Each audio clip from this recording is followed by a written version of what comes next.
topics today. The first, really, it's a couple major topics. The first is around how advisory and audit professionals are leveraging AI.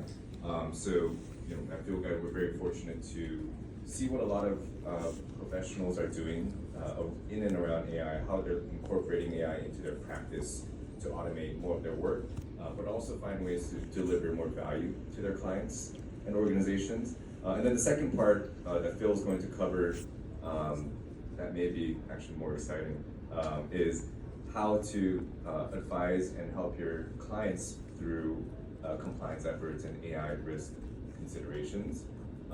So two parts, and then at the end we'll open it up for a discussion. Would love to hear your questions and comments.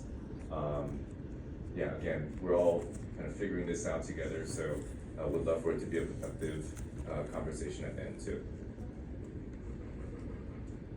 Okay, we'll start off with brief introductions. As mentioned, my name is Jin Chang. I'm the CEO, co-founder at FieldGuide, and we do build AI workflow automation software for advisory and audit professionals. I'm a former practitioner myself. I was at Ernst & Young for over 5 years across audit and advisory practices, a lot around information security risk and other regulatory compliance efforts. In building FieldGuide, really building the platform that I wish I had, just living in the trenches every day doing this work. Prior experience, in addition to AI, I was building machine learning for lawyers at our prior company, and our company went through Y Combinator as well. Thanks, hello everyone. I'm Phil Delvello, head of our advisory solutions at FieldGuide. I'm also a recovering auditor. I spent a dozen years at CLA. I was a principal there before I joined the team here. My focus was in risk advisory, so I was doing SOC engagements, antitrust, internal audits with a specialty in technology and startup type companies. And I'll be leading for the second half today. Awesome. So I'll start off with the first half of this conversation, which is around how professionals are incorporating AI into their practice. So this is informing their work. Before I hand it off to Phil to talk about what you can do to advise and help your clients through their journeys. The way we view the world right now is AI will very soon be ubiquitous in every single sector out there. I think most of you in this room have probably heard by now the term AI revolution. That's looking at other historical revolutions in the past where things fundamentally shifted.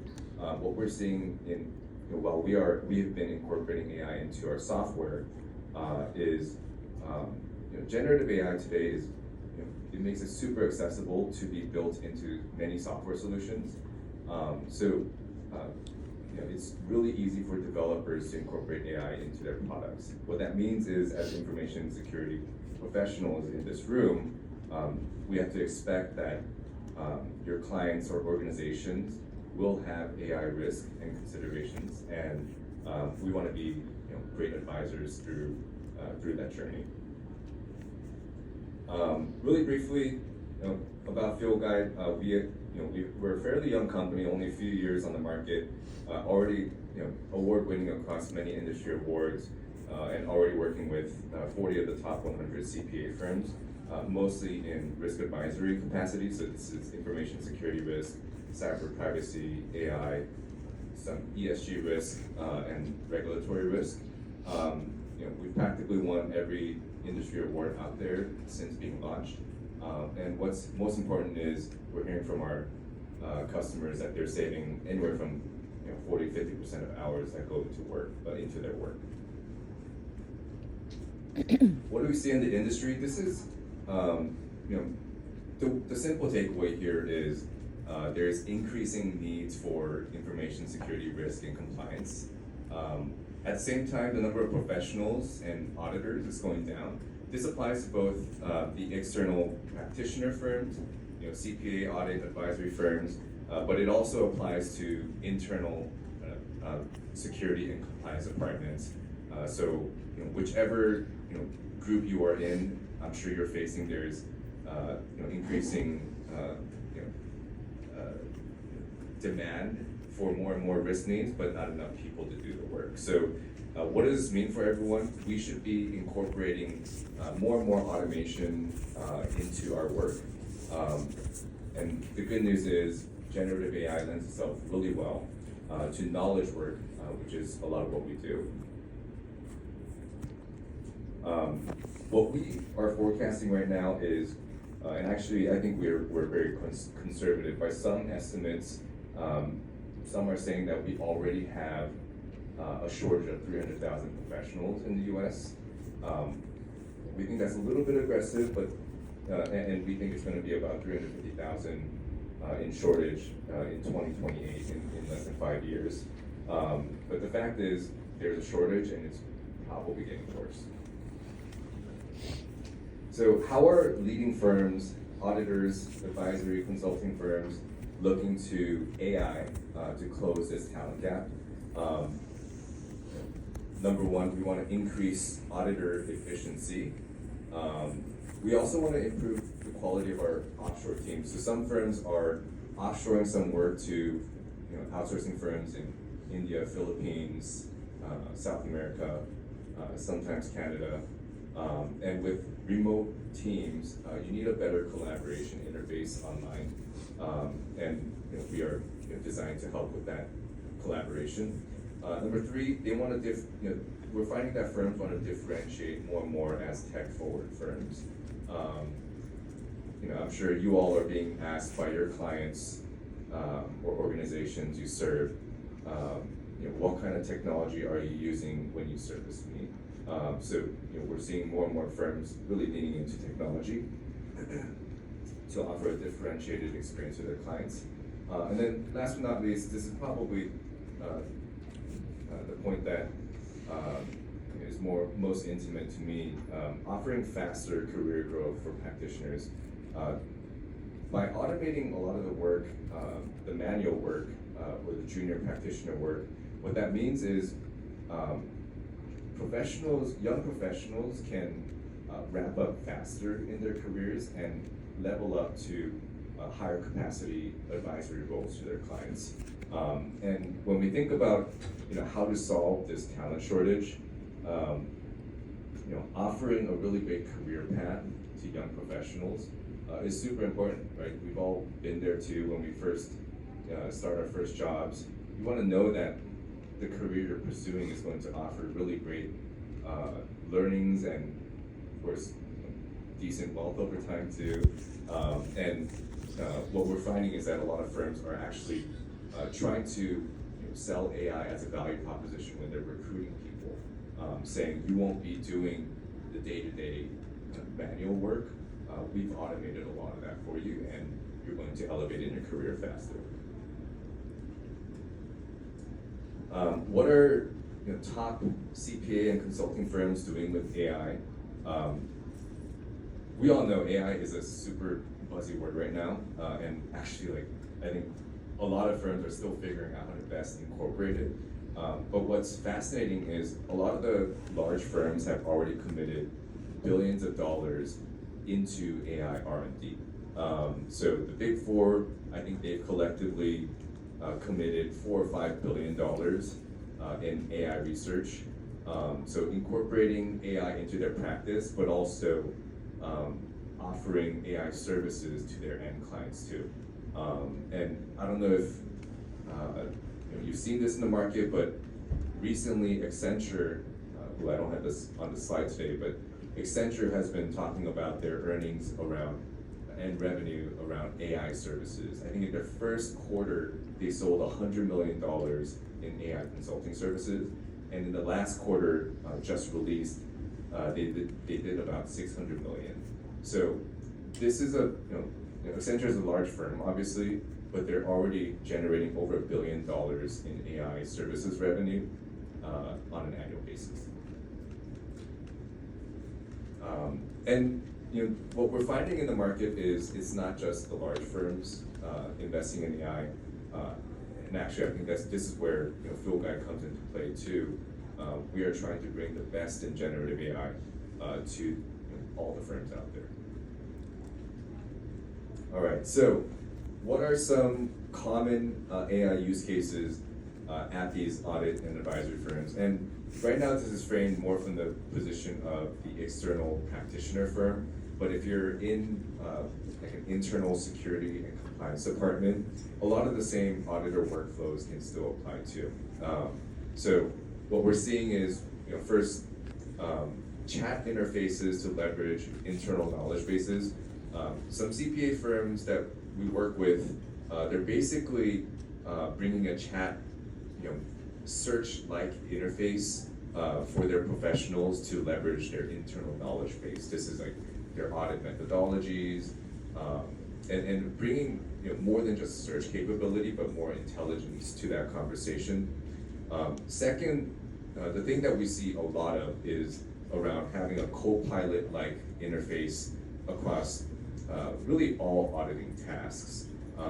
We think the most useful are around asking the AI to review and analyze evidence. So, for example, in our software, when you have a piece of audit evidence in front of you, you can ask our AI to synthesize that document or test it against samples selected, and it'll automatically test for you. So we're seeing a lot of that activity. The second bucket is around agents. The way we define agentic workflows is basically you have to imagine it, the AI like it's a human who can do 80-20 work, so pretty strong, high quality work in just a matter of seconds. So this is in the form of drafting requests that you might want to make to your end clients, or if you're on the internal compliance department, drafting requests to various department stakeholders. Other agents that we're seeing is around designing audit test procedures. So you can imagine if there is a control being tested, typically you understand the control, you look at the various risks, and you might design the audit test procedures around that. To our surprise, generative AI is extremely powerful with that too. You can basically just ask AI to design the proper audit test steps. And more beyond that too, we're seeing some agentic workflows around detecting anomalies in large data sets. This is typically done extremely manually with a ton of human labor, a ton of hours. Generative AI lends itself really well to this too. So these are just a few, handful of examples of how auditors and consultants are incorporating AI into their day-to-day practice. But we're still in early innings. We study what practitioners are doing on a day-to-day basis, and we're excited to share more of what's been really impactful for them. Okay, at this point I'll hand it off to Phil, and Phil's going to cover what end organizations and clients, what kind of considerations they might have around AI and how you can best advise them through those implications. Thanks, Jen. All right.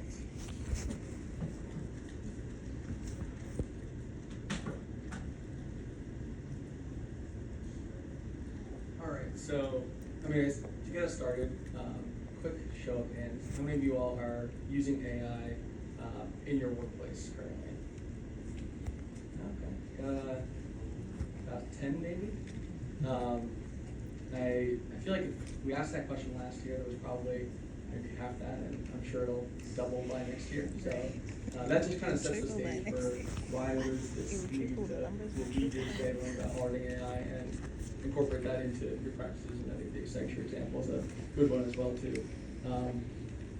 So with the growth of use for AI in business, there's obviously growing regulations that come with that, both at the state, local level, national level, so from governments as well as industry standard organizations, and then globally too. So we're seeing that already developing, and last year was kind of a big year for that.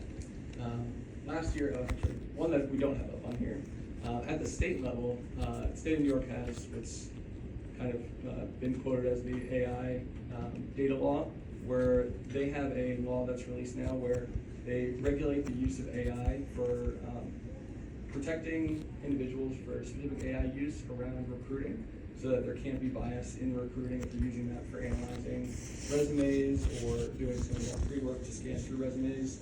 They've got regulation around that now where your AI has to be audited and checked so that there is no bias for that. So that's kind of the state level. At the more national level, we've got NIST that released the AI risk management framework in January 2023. And like a lot of the NIST risk management frameworks, it's designed to be a fairly comprehensive framework for going through AI systems, assessing the risks that they pose, and then coming up with controls and procedures to secure them. Moving forward a little bit, in October 2023, we've got the White House Executive Order on AI that was released, and this kind of set the tone from NIST, obviously being a federal agency, but not as well publicized as an executive order that would come out. So this sets the tone at the national level for guidelines for U.S. agencies as well as companies operating within the U.S. That they need to use AI responsibly and ethically to protect citizens and these companies that operate within the U.S. And then December 23, we've got the ISO 42001 standard that was released. So this is the international standard for AI risk management or AI management systems. And this is a great one. We're going to dive into this one a little bit deeper, but this sets the AI roles, responsibilities, policies, and procedures kind of with a similar theme as other ISO management systems. And then one that's kind of still pending, the EU AI Act. So the EU, they're usually at the forefront of like security regulations with GDPR and things like that. But EU AI Act has come out, and that's it's still pending, but it focuses on protecting EU citizen data within AI models as well as AI systems. So you can see there just in the past year, there's 4 or 5 guidelines or industry standards or regulatory requirements that have come out around AI. Everyone's kind of aware of the risks. Well, maybe not aware of what those risks are, but aware that there is risk when it comes to using AI. And they're trying to understand that and set guidelines for how people can use it responsibly. Sorry if you couldn't hear me on that one. All right, like I said, we're going to talk a little bit about ISO 42001. So ISO 42001 is a certification. It's similar conceptually to 27001, where it is a certification that an organization can achieve over their AI management system. And unlike some of the other ISO standards out there, it's not just an add-on to 27001. So there's ISO 27701, which is the privacy kind of add-on to 27001. This is a standalone AI management system certification that an organization can get. And it lays out very similar to the information system, the ISMS within the 27001, where we've got a scope statement of applicability. We've got to have policies and procedures defined, roles and responsibilities defined. It gets a little bit tricky though when you think about it in context of AI, where a lot of organizations who may want to take on this certification or follow this framework, these can all be in draft still and not clearly defined, and even getting one individual to take ownership of responsibility for AI within an organization can be a challenge because of the uncertainty around those risks.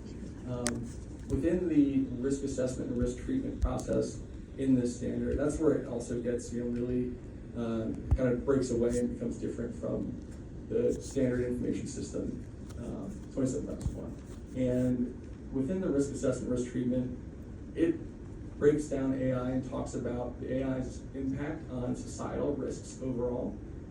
If you read through just like the intro to this standard, it talks about it right away in the first paragraph, but then there's specific controls in the Annex A of 42001 that talks about how you're understanding the impact that your AI has society-wide. And I think that that's really a challenge for a lot of people to comprehend and to understand and document and have controls in place to help mitigate. I don't think anybody really can fully understand that currently, what that impact is going to be. So that's really where this kind of breaks away, becomes different. But also having to update, go through if you are implementing an AI system and want to get the certification. It has really good guidelines for the resources, the documentation that you need to include.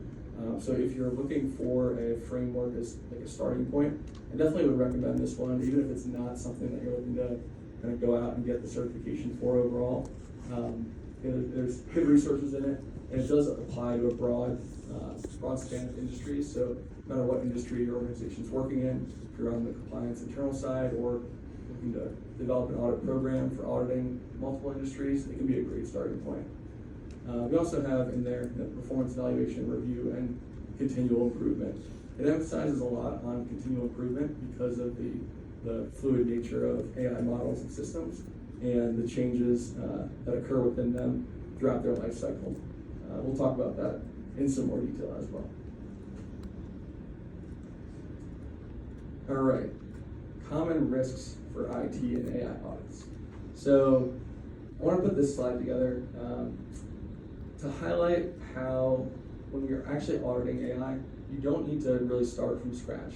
A lot of the same concepts and best practices around security and IT controls apply and can be used, recycled when it comes to auditing an AI system.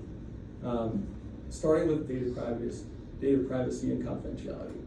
We have, within AI, there's kind of this additional layer that you have to consider. So you've got your standard IT systems, maybe a database supporting that application, and now we've got an AI model, an LLM, that we've got to think about data that resides within.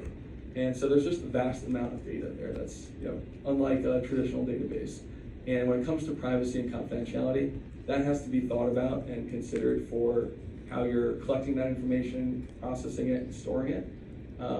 And with the different privacy regulations that are currently out there, those don't change just because it's a large language model versus a traditional database.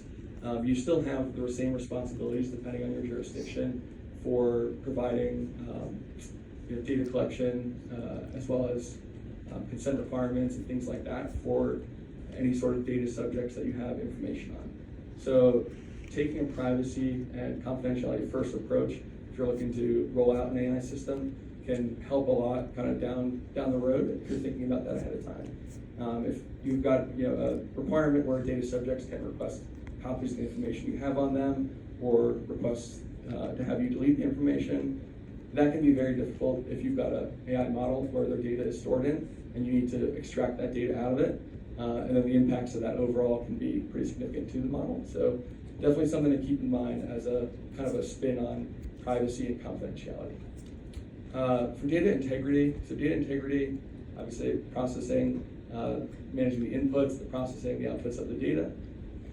Again, similar concept here, but we have a little bit of a twist because of how data inputs convert with prompts and training AI models.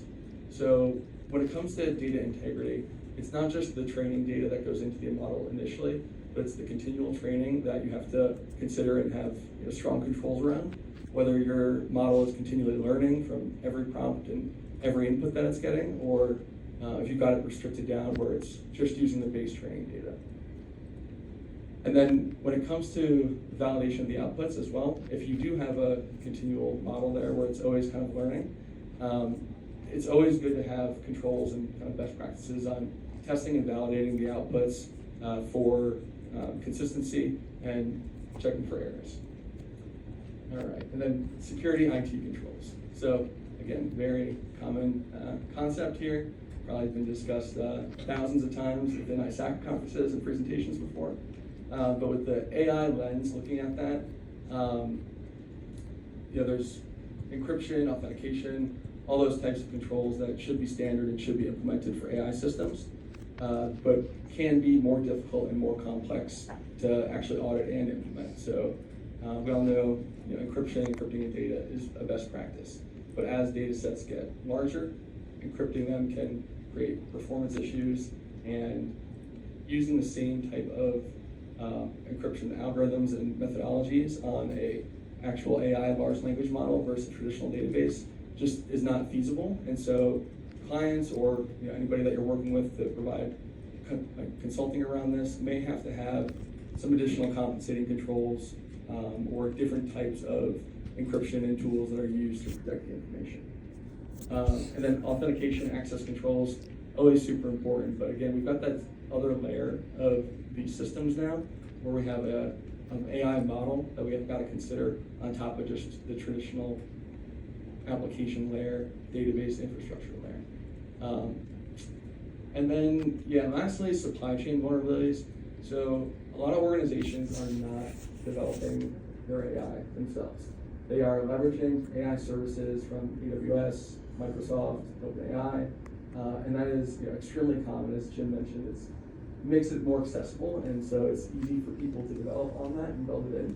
But then that also creates significant supply chain risk or vendor risk within those organizations. So that needs to always be a key focus. We are auditing a system or consulting on a system that has AI included in it because of the data and those vendors or suppliers for those components around the AI, and just ensuring that there's just solid best practices. Doesn't really change how you should go about vendor due diligence. Still reviewing them periodically, doing risk assessments, looking at their audit reports, SOC reports, and so on to ensure that it covers the scope of those services. Just this year, we updated our SOC 2 scope to include our AI model in it now. So that includes we use a Microsoft OpenAI service, and that includes us doing our due diligence on them, our auditors doing due diligence on us. All right. I guess any questions so far? I know we're saving some time at the end, but I just want to open it up. Oh, sure. I have a quick one on the IT security on the other slide. The previous slide, the security and IT control. I was just wondering where the encryption comes from, and is it to encrypt the source data where the model is trying to tap into, or where why is encryption necessary? Yeah, great question. So the question was where encryption comes into play within auditing AI, whether it's the source data or just kind of in general where that is. And I think from what we've seen, it's difficult to encrypt the AI model itself in a similar way where it's done kind of historically. I think that it definitely is something that there's hardware technology out there. NVIDIA and all the GPU processors that are out there running those types of systems where that can be done. But it's also, most AI models use an API call to send the prompt to the model and get the feedback or the response. And so ensuring that information that's going through those API calls are encrypted is also kind of a critical step too. Was there one more question? Yeah. Go ahead.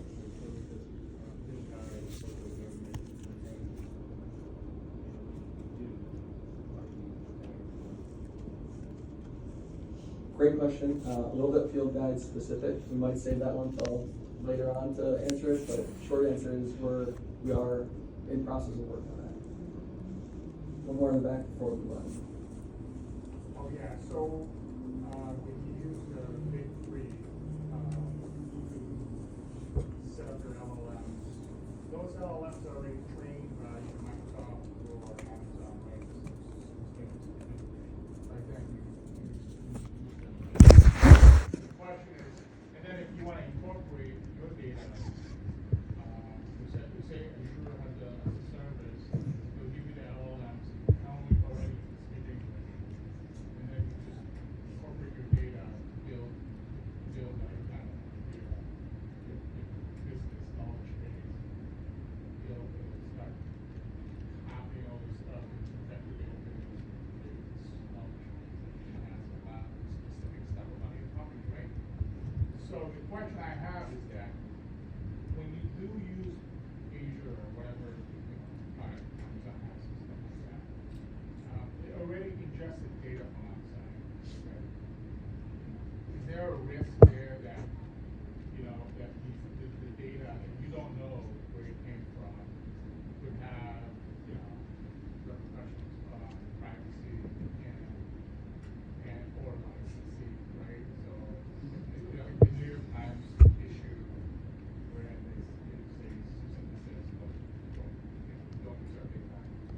you gone into that thought process?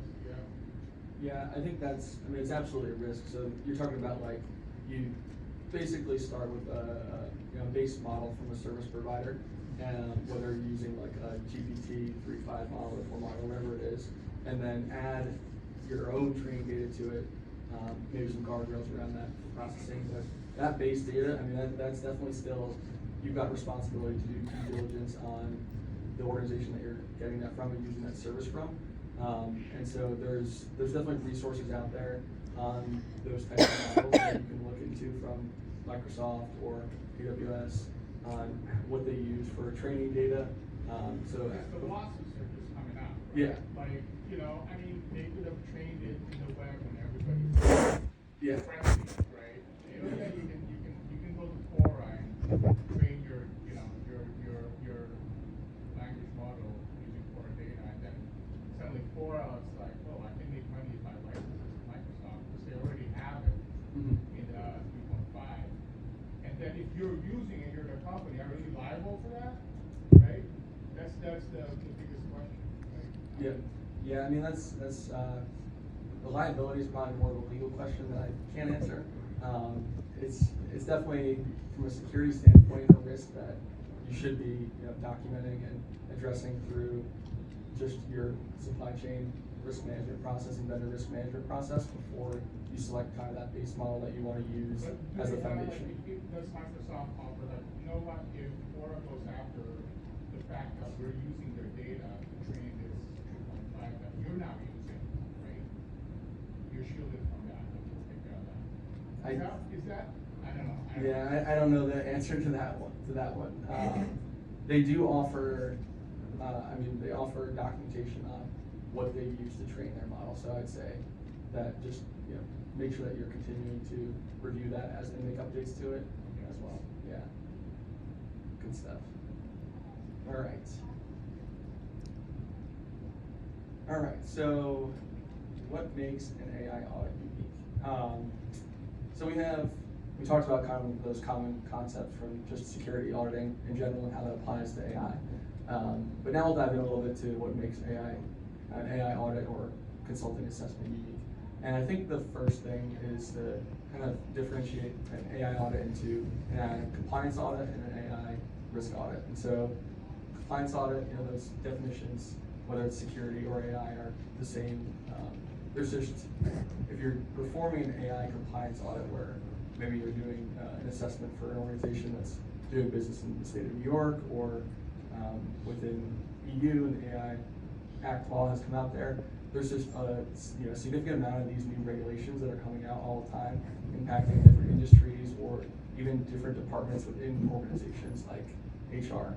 And staying on top of that is, I think, one of the biggest challenges in order to provide accurate and helpful consulting or audit assistance to those companies. So that is definitely a challenge when it comes to just general AI compliance, managing that, and you staying on top of that, because you have to understand it before you can actually audit it or advise on it, and your clients have to understand it before they can implement or manage their compliance with that.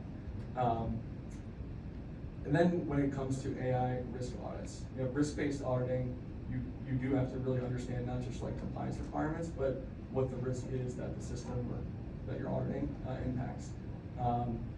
Question? Yeah, just sort of scope. So when you say we're going to audit AI, so what does that mean? You're going to audit AI that your company was developing using LLMs from Microsoft, which the data is actually your company's data, right? Yeah. You're auditing in that. It's like a souped up formula. Yeah, it could mean a number of things. So if your company's using a service like Microsoft Copilot, you could be auditing the AI policies